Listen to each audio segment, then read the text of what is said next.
பாப்ரி மஸ்ஜித் 1528 சக்கரவர்த்தி பாபர் அவர்களால் கட்டப்பட்டது. அதிலிருந்து தொடர்ந்து அது முஸ்லிம்களுடைய மசூதியாகவே இன்று வரை இருந்து வருகிறது. குறிப்பாக 1885 மகந்த் ரகுபர் தாஸ் என்பவர் அந்த இடத்தில் கோயில் கட்ட முயற்சி செய்த பொழுது அங்கே டெப்டி கமிஷனராக இருந்தவர் அதற்கு அனுமதி தரவில்லை. அதனை எதிர்த்து அவர் secretary of state of India என்று சொல்லி என்பவர் மீது இந்திய அரசாங்கத்தின் மீது ஒரு வழக்கு தொடர்கிறார்.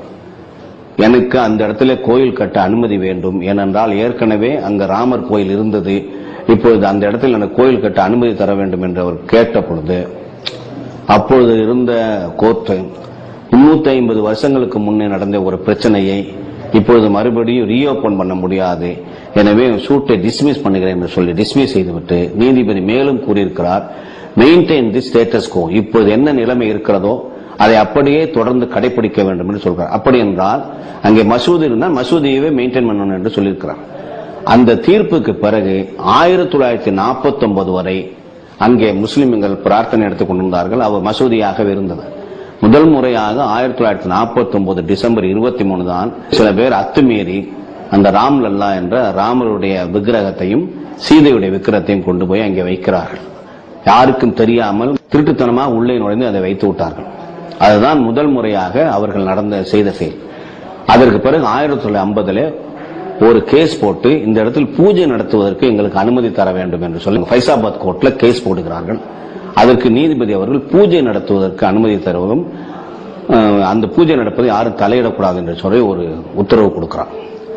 பிறகு அதற்கு பிறகு மறுபடியும் பரமஹம்சா என்பவர் அந்த பூஜையை தொடர்ந்து நடத்துவதற்கு எங்களுக்கு அனுமதி வேண்டும் என்று கேட்டு இன்னொரு சூட்டு 1950 போடுகிறார். 1990 வரை அதில் விசாரணை நடத்தாததால் அவரே அந்த கேஸை வாபஸ் வாங்கிக் கொண்டார். அப்புறம் நிரோமோகி அக்ரஹா என்ற இன்னொரு அமைப்பு, இந்து அமைப்பு, அதற்கு பிறகு இந்த ரிசீவரிடமிருந்து இந்த கோயிலை இந்த பொறுப்பை எடுத்து எங்களிடம் ஒப்படைக்க வேண்டும் என்று சொல்லி மனு போட்டிருக்கிறார், சூட் போட்டிருக்கிறார்கள். 4வது சூட்டு இந்த சுன்னி வக்ஃப் போர்டு போடுகிறார்கள். அவர்கள் தான் முதல் முறையாக 1961 இந்த இடம் எங்களுக்கு சொந்தம் என்று அறிவியுங்கள், எங்களுடைய உடைமையை காப்பாற்றுங்கள், ஃபார் டெக்ளரேஷன் அண்ட் பொசஷன் என்று சொல்லி அவர்கள் தான் சூட் போடுறாங்க. இதற்கு முன்னே இந்து மதவாதிகள் போட்ட எந்த வழக்கிலும் இந்த இடம் எங்களுக்கு சொந்தம் என்று அறிவியுங்கள் என்று அவர்கள் கேட்கவில்லை. முதல் முறையாக வக்ஃப் போர்டு தான் இந்த இடம் எங்களுக்கு சொந்தம் என்று அறிவியுங்கள், எங்களுடைய பொசஷனை காப்பாற்றுங்கள் என்று கேஸ் போட்டிருக்கிறார். அதுவும் 1961 ஏன் அதை போடுகிறார் என்றால் 1949 அத்துமீறி இந்து மதவாதிகள் உள்ளே கொண்டு ராமர் விக்கிரகத்தை வைத்து விட்டார்கள். எனவே இந்த ராமர் விக்கிரகம் வைத்து 12 வருஷம் முடிவதற்குள் டிசம்பர் 23, 1940 அவர் உள்ளே வைக்கிறார்கள்.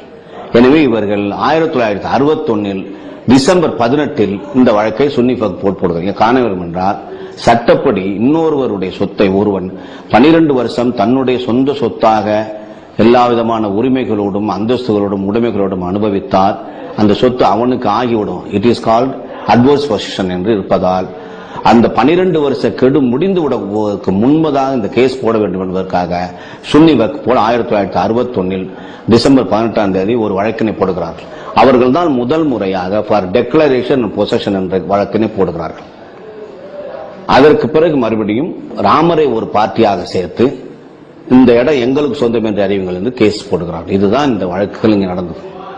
இப்படிப்பட்ட வழக்கிலே எந்த சட்டத்தினுடைய அடிப்படையிலும் இல்லாமல், வரலாற்றின் அடிப்படையிலும் இல்லாமல், அகழ்வாராய்ச்சியின் அடிப்படையும் இல்லாமல், நேர்மையின் அடிப்படையில் இல்லாமல், உண்மையின் அடிப்படையில் இல்லாமல், வரலாற்று அடிப்படையில் இல்லாமல் வெறும் ஃபெய்த்தை மட்டுமே வைத்து இந்த 3 நீதிபதிகள் தீர்ப்பு கூறியிருக்கிறார்கள்.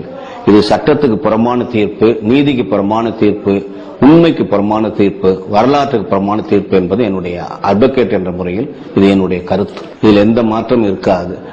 2வது முறையாக பாரதிய ஜனதாவை 1989 அவர்கள் நடத்திய எக்ஸிகியூட்டிவ் கமிட்டியிலே நம்பிக்கையின் அடிப்படையில் தான் நாங்கள் ராம ஜென்ம பூமியை கேட்கிறோம், இதை பற்றி தீர்ப்பு கூறுவதற்கு கோர்ட்டுக்கு அதிகாரம் கிடையாது, கோர்ட்டு இதை தீர்ப்பு கூற முடியாது, ஏனென்றால் நம்பிக்கையின் அடிப்படையில் தான் நாங்கள் ராம ஜென்ம பூமி என்று சொல்கிறோமே ஒழிய இதை கோர்ட்டினுடைய தீர்ப்புக்கு விடக்கூடாது. மாறாக அரசாங்கம் முஸ்லிம்களிடம் பேசி அந்த இடத்தை எங்களுக்கு பெற்றுத்தர வேண்டும் என்று கேட்கிறார்கள்.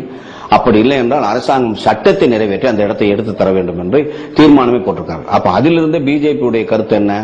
கோர்ட் இதில் தலையிட்டு தீர்ப்பு கூற முடியாது. காரணம் என்ன? கோர்ட் தீர்ப்பு கூறுகிற அளவுக்கு எந்த விதமான ஆதாரங்கள் இல்லை, நம்பிக்கை தான் அடிப்படை என்று சொல்லிடுறாங்க. பிறகு ஏஜி அட்வொகேட் ஜெனரல் கேட்டார் என்பதற்காக இந்த ஃபசியாபாத் கோர்ட்ல இருந்த டிஸ்ட்ரிக்ட் கோர்ட்ல இருந்த அத்தனை கேஸ்களையும் அலகாபாத் ஹைகோர்ட்டுக்கு மாத்துகிறார்கள். மாற்றிய பிறகு அலகாபாத் ஹைகோர்ட் உத்தரவு போடுகிறது, இங்க ஒரு ஆர்கியாலஜிக்கல் சர்வே ஆஃப் இந்தியா அகழ்வாராய்ச்சி செய்ய வேண்டும், அகழ்வாராய்ச்சி செய்யுங்கள் என்று சொல்கின்ற பொழுது அப்பொழுது பிஜேபி கவர்மெண்ட் நடந்து கொண்டிருக்கிறது. எனவே அந்த அதிகாரி என்பவர் அந்த பிஜேபி அரசாங்கத்துக்கு உட்பட்டவர்.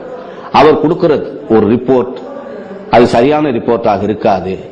அவர் கீழே ஒரு ஹிந்து ரிலிஜியஸ் ஸ்ட்ரக்சர் இருந்ததுன்னு தான் சொல்லியிருக்காரு, ராமர் கோயில் இருந்ததாக அவர் சொல்லவில்லை. இரண்டாவது, அவர் கொடுத்த ரிப்போர்ட்லேயே அங்கே மிருகங்களுடைய எலும்புகள் எல்லாம் கிடைக்கப்பட்டிருக்குன்னு சொல்லி, ராமர் கோயில் இருந்திருந்தால் அந்த இடத்தில் மிருகங்களுடைய எலும்புகள் கிடைப்பதற்கு வாய்ப்பில்லை.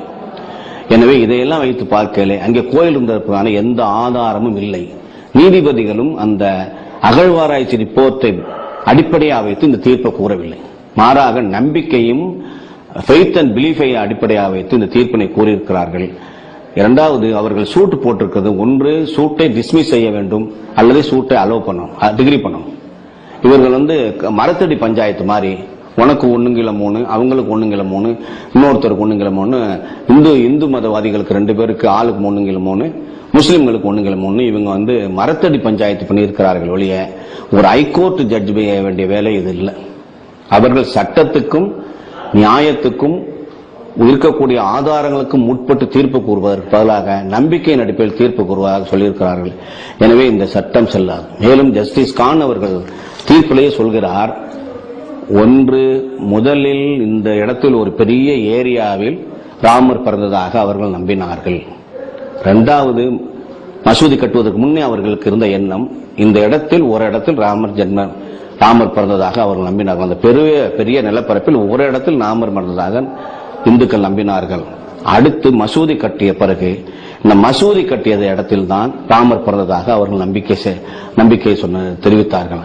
கொஞ்ச நாள் கழித்து எங்கே அந்த சென்ட்ரல் டோம் இருக்கிறதோ, எங்கே அந்த மத்திய கோபுரம் இருக்கிறதோ அதற்கு நேர கீழே இருக்கிற இடத்தில் தான் ராமர் பிறந்ததாக இவர்கள் நம்புகிறார்கள். அவர்களே 3 விதமான நம்பிக்கைக்கு ஆளாயிருக்கிறார்கள். ஜஸ்டிஸ் கான் அவர்கள் அதை தெளிவாக சொல்லியிருக்கிறார். அதனால சுப்ரீம் கோர்ட்டுக்கு போனால் நிச்சயமாக இது இஸ்லாமியர்களுக்கு வெற்றியாக அமையும் என்பது என்னுடைய கருத்து. இரண்டாவது, இது இந்திய அதாவது 1992 டிசம்பர் 6 நடந்தது காட்டுமிராண்டித்தனமான செயல். மெஜாரிட்டியாக இருக்கக்கூடிய இந்துக்கள் அத்துமீறி நுழைந்து அந்த மசூதியை இடித்து தரமட்டமாக்கியிருக்கிறார்கள். இந்த நீதிபதிகள் 3 பேருமே அந்த மசூதியை இடித்து தரமட்டமாக்கியது காட்டுமிராண்டி செயல், அது கண்டிக்கத்தக்கது என்று தங்களுடைய தீர்ப்பிலே சொல்லவில்லை. அதற்கு மாறாக அவர்கள் செய்த அந்த அத்துமீறிய செயலை, அந்த சட்டத்துக்கு புறமான செயலை, அந்த நியாயத்துக்கு புறமான செயலை அங்கீகரிக்கிற விதத்தில் இன்னைக்கு அவர்களுக்கு 1/3 என்று கொடுத்திருக்கிறார். இது மிகவும் கண்டிக்கத்தக்க விதமான தீர்ப்பு. அதாவது இந்து பெரும்பான்மையினருக்கு பயந்து இந்த தீர்ப்பு கொடுத்தது போல் தெரிகிறது. இதிலிருந்து என்ன தெரிகிறது என்றால், இந்திய நாட்டு கோர்ட்டுகளில் மைனாரிட்டிகளுக்கு சரியான தீர்ப்பு கிடைக்காது என்பது தெளிவாகிறது.